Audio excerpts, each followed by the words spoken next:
All right, we'll move on to the next item, which is the Thornton Shopping Center update.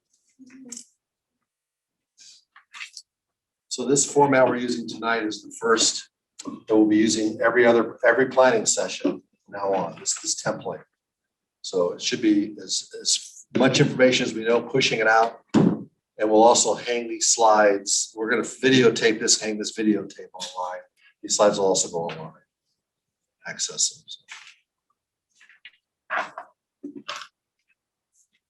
All right, well, thanks, Mayor and Council. Good to be here tonight. I think we'll go right into, you'll see the agenda. We're going to talk about code compliance first, and we're going to let Jeff talk about that since he's closer to it than I am. And then I'll be buzzing through the rest of the agenda, and we'll take questions after that. So go ahead, Jeff. I think most of the council's pretty well up to date. I will not read the slide that's in front of you. A couple of highlights though. There was an order in payment of $18,500 fine that has been imposed. The current demolition has been ongoing. Ran into a little bit of a snag. They found some additional asbestos kind of under the foundation. There was kind of some layment that was there, so slowed it down a little bit, but they're wrapping that up at this point. Honestly, most of the pothole repair, most of the previously cited pothole repair has been addressed. They had a patching crew out there that patched a number of holes that were there.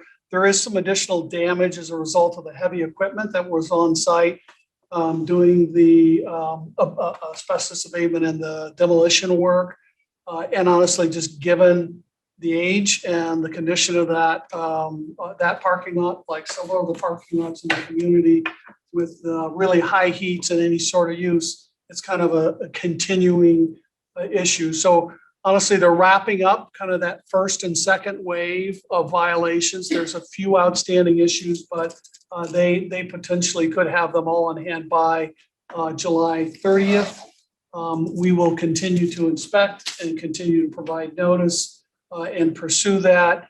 But we're getting very close to meeting the minimum requirements of the code from a nuisance enforcement and kind of that property maintenance.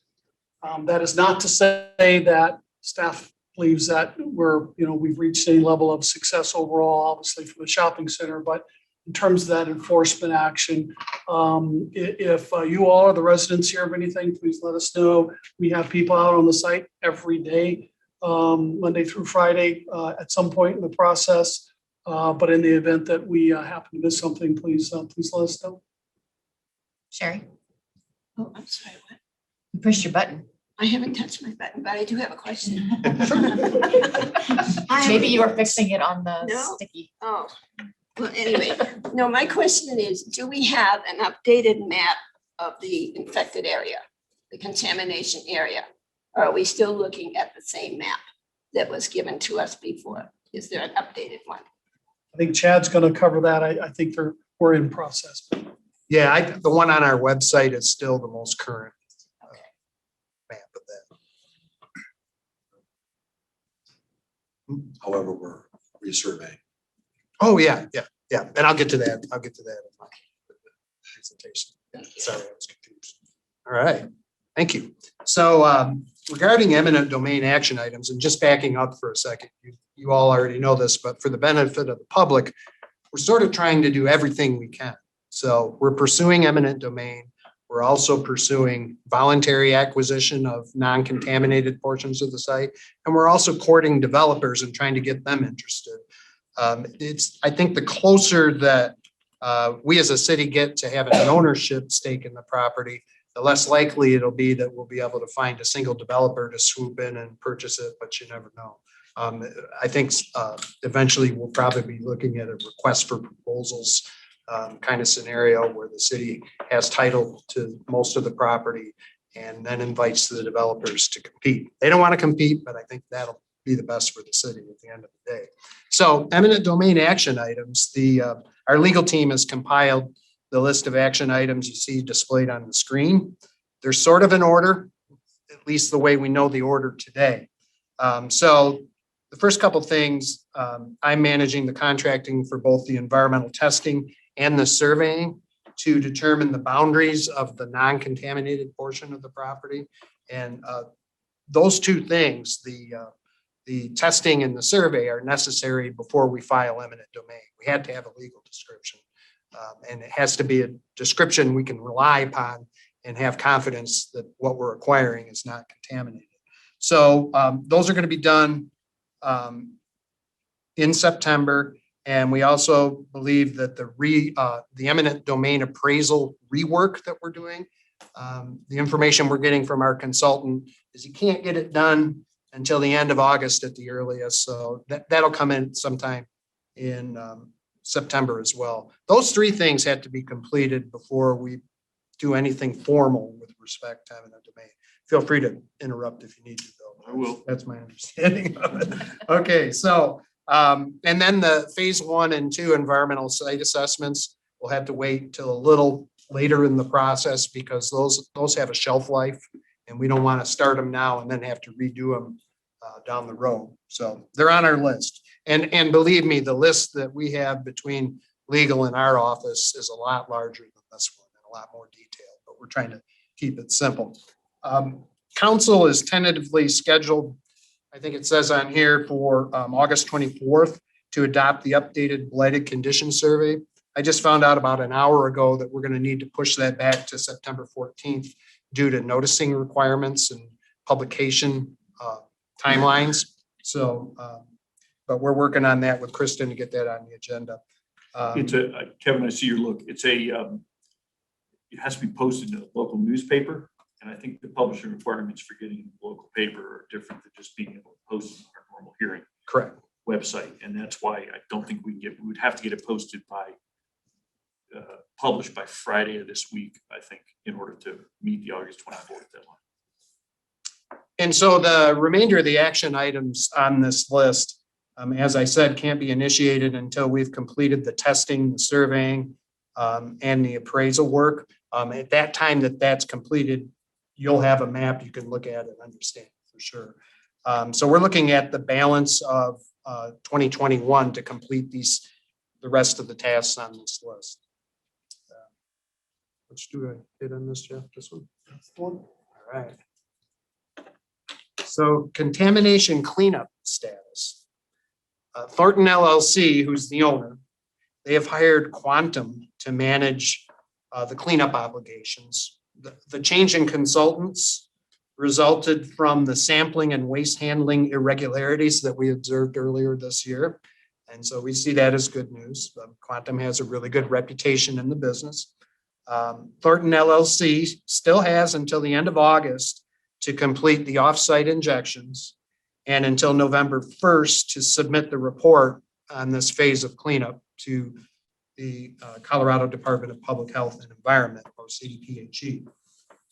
Quantum and Thornton LLC in the last week and a half petitioned CDPHE to allow them to suspend the remaining injections, and their request was denied.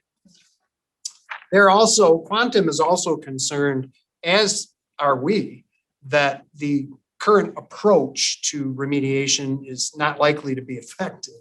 And so we're encouraged that Quantum, and I've spoken with them personally, they're currently compiling a corrective action plan amendment that'll include a partial demolition of the main building where the dry cleaners used to be, and excavation disposal of the source area soils, treatment of the deep stuff that they can't get to, and installation of a physical barrier at the south property boundary. We're unsure, however, how they intend to pay for these activities, but we have a couple ideas.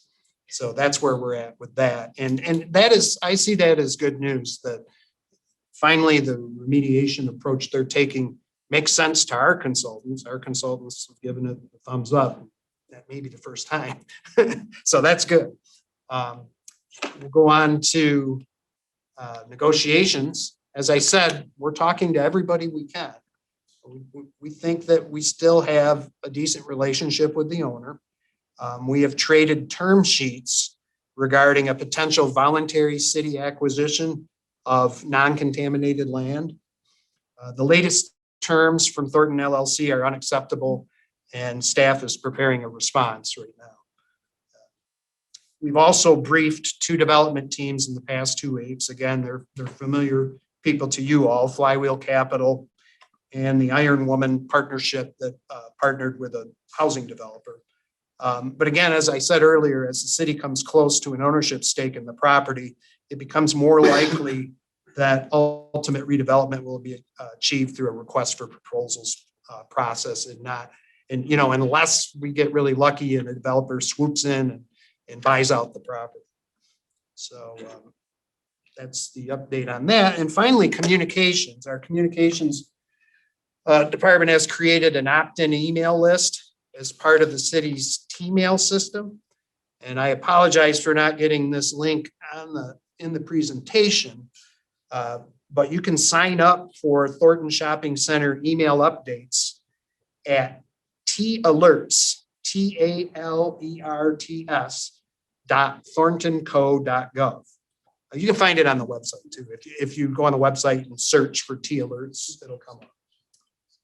So we'll be optimizing the web page and embedding recordings of these planning session updates, as Kevin mentioned. For your all's information, our webpage is the #1 Google hit when searching the term Thornton Shopping Center. The webpage address will be included in future water bills, and I think we're going to get the T-mail address in there as well. And there's a new shortcut to our page, which is shorter than the actual URL. And then that is gocot.net/Thornton Shop CTR. It's shorter than the real one. So that's my update, and I'm sure you'd be happy to answer any questions you all have. That's good. Will we automatically get those emails or do we need to sign up? I don't know. I suppose we can sign you up. We'll talk to Todd about that. I'm sure you all get enough emails already, but this is a good one. Any objections? Does Okay. anyone not want to get it? I think everybody wants to get them. We'll opt off the council. Any other questions? Thank you very much. Thank you.